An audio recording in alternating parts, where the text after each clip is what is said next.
आज हम बात करेंगे ट्रेडिंग के दो ऐसे इंपॉर्टेंट टूल्स के बारे में, दो ऐसे टॉपिक्स के बारे में जो ट्रेडिंग के मैदान में बहुत ही ज़्यादा ज़रूरी है। नंबर 1 पे है स्टॉप लॉस और नंबर 2 पे है टेक प्रॉफिट। ये आपके अकाउंट को बचा भी सकते हैं, बचाने का तरीका भी है और जो आप इन ट्रेड से कमाते हो, प्रॉफिट जो जनरेट करते हो, उनको सिक्योर करने का भी तरीका है। लेकिन ज़्यादातर जो बिगिनर्स हैं ना, 100 में से 95% जो ट्रेडर्स हैं, वो सिग्नल्स के पीछे भागते हैं, सिग्नल्स लेने के लिए आते हैं। उनको पता ही नहीं है ट्रेडिंग दरअसल है क्या चीज़, ट्रेडिंग कहते किसे हैं, ट्रेडिंग होती क्या है। उन लोगों को कोई भी बंदा, मैं खुद की बात कर लेता हूँ, मैं किसी बंदे को टारगेट नहीं कर रहा कि ये बंदा इसे उन लोगों को ऐसे गुमराह कर रहा है या ये बंदा कर रहा है, नहीं। मैं ही अपनी खुद की मिसाल देता हूँ। अगर मैं ही किसी भी बंदे को एक ग्रुप बनाता हूँ और जाके अपनी मार्केटिंग मार्केटिंग करना स्टार्ट कर देता हूँ अपने ग्रुप की कि मैं आपको सिग्नल प्रोवाइड करूँगा और आपने $5 $10 मंथली फीस मुझे देनी है, ठीक है? और आपने क्या करना है कि $100 का आप अकाउंट बनाओगे। अकाउंट बनाने के बाद जैसे ही मेरा बाय या सेल का सिग्नल आएगा, आपने ये चीज़ कर देनी है। ना आपको पता है स्टॉप लॉस क्या चीज़ है, ना आपको पता है टेक प्रॉफिट क्या चीज़ है। आप सिर्फ़ और सिर्फ़ यही काम करते हो, मेरा मैसेज आते ही आपने बाय या सेल करना है। तो ज़्यादातर जो 95% ट्रेडर्स हैं ना, वो सिर्फ़ इसी वजह से इस ट्रेडिंग की दुनिया में जैसे आप लोग अभी मेरे पास आए हो, मुझसे सीख रहे हो, लेकिन मुझसे पहले आप लोग भी ऐसे ही थे। सिग्नल्स के पीछे भाग रहे थे, डिफरेंट्स आपने ग्रुप्स जॉइन करके रखे हुए थे।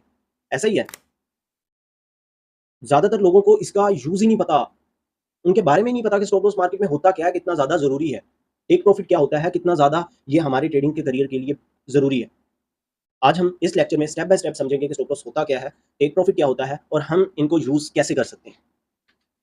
नंबर 1 पे हम बात करते हैं स्टॉप लॉस के बारे में। स्टॉप लॉस एक ऑटोमैटिकली एग्ज़िट पॉइंट है, जहाँ आप अपना स्टॉप लॉस या आप कह सकते हो कि लॉस लिमिट सेट करते हो।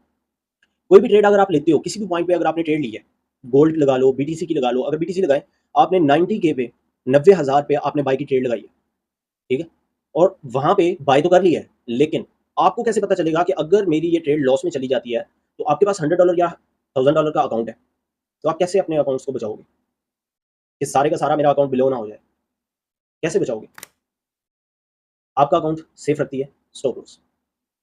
कम से कम आप स्टॉप लॉस अपना लगाते हो, 1 से 2% का आप रिस्क लेते हो। आम अल्फाज में अगर समझा जाए ना, तो ये एक इंश्योरेंस पॉलिसी है आपके अकाउंट के लिए। अगर आप एक गलती करते हो ना, तो आपका अकाउंट बिलो हो सकता है।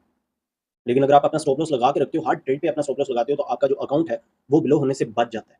जैसे कार में सीट बेल्ट होती है ना, एक्सीडेंट इंसान का ना भी हो, तब भी वो हमेशा सीट बेल्ट पहनता है। इसी तरह अगर आपका जो ट्रेड है, आपकी ट्रेड है, वो लॉस में नहीं भी जाती, आप वहाँ पे स्टॉप लॉस ज़रूर सेट करते हो। स्टॉप लॉस का सही यूज़ क्या है? रैंडम जगह पे एसएल नहीं लगाया जाता। चार्ट के स्ट्रक्चर को समझा जाता है।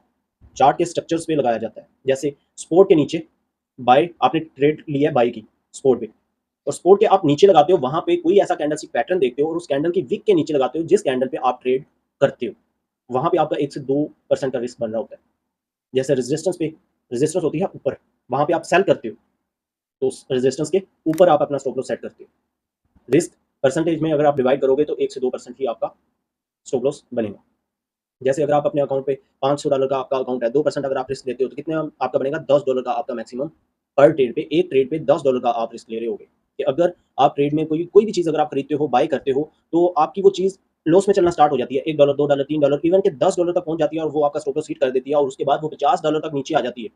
अगर आपका अकाउंट जो ट्रेड लगी हुई है आपकी, उस पे स्टॉप लॉस ना लगा होता, तो क्या होना था? $50 आपको लॉस शो करवा रहा होना था। लेकिन आपने $10 का स्टॉप लॉस लगाया था वहाँ पे। तो आपको ट्रेड से उसने ऑटोमेटिकली बाहर निकाल दिया, जिसकी वजह से आपको वो $50 का जो लॉस था, वो देखना नहीं पड़ा।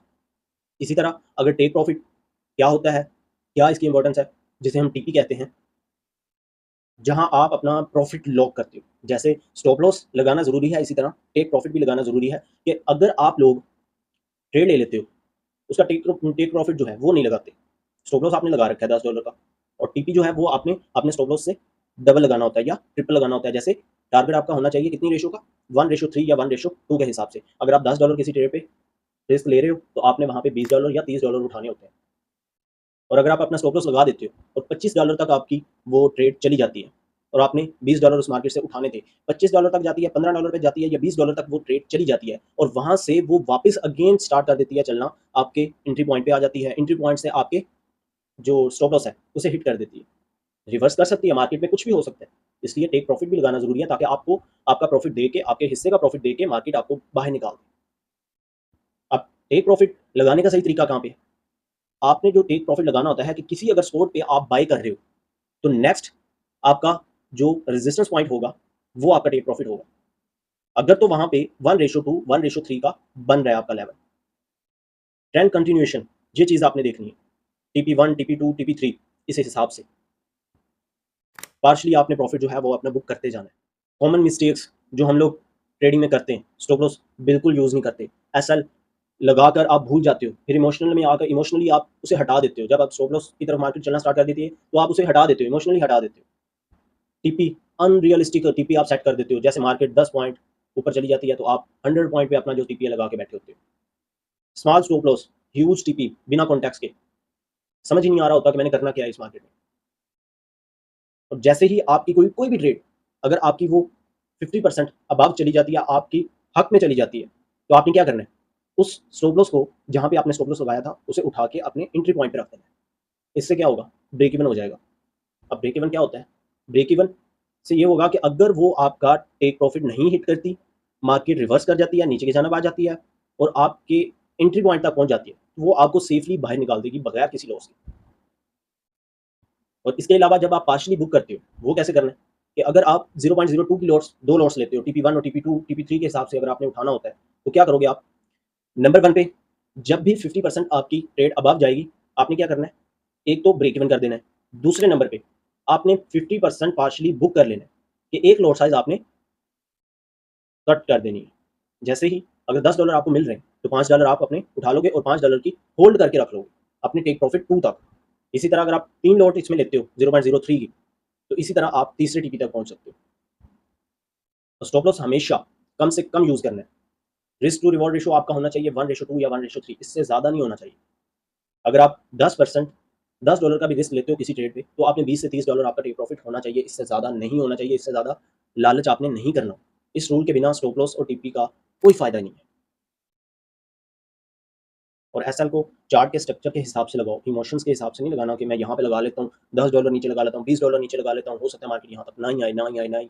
इसी ना के चक्कर में मार्केट वहां तक पहुंच जाती है। टीपी रियलिस्टिक रखना है, ग्रीड से आपने बचना है। $10 आपको मिल रहे हैं, $20 आपको मिल रहे हैं और आपने टीपी लगा रखा हो $40 का, तो ये भाई ग्रीड ही है। इस चीज़ से आपने बचना है। ये जो 3 रूल्स है ना, risk to reward ratio, TP अपना रियलिस्टिक रखना है, स्टॉप लॉस जो है वो चार्ट के स्ट्रक्चर के हिसाब से रखना है, अपने इमोशंस के हिसाब से नहीं रखना। इन 3 रूल्स पे आप अमल करो, इनको फॉलो करो, अपने अकाउंट्स को सिक्योर करने की कोशिश करो। ये आहिस्ता आहिस्ता ग्रो होना स्टार्ट हो जाएगा। आप सब लोग इस चैनल को, अगर आप लोग यहाँ पे न्यू हो और वीडियो को एंड तक आपने देख लिया है, तो इस चैनल को भी सब्सक्राइब कर दीजिएगा, ताकि आने वाली जितनी भी वीडियोस हैं वो आप तक पहुँचती रहे। और लास्ट जो वीडियो मैंने अपलोड किया या उससे प्रीवियस जितनी भी वीडियोस मैंने अपलोड किया है वो जाकर लाजमी देखिए।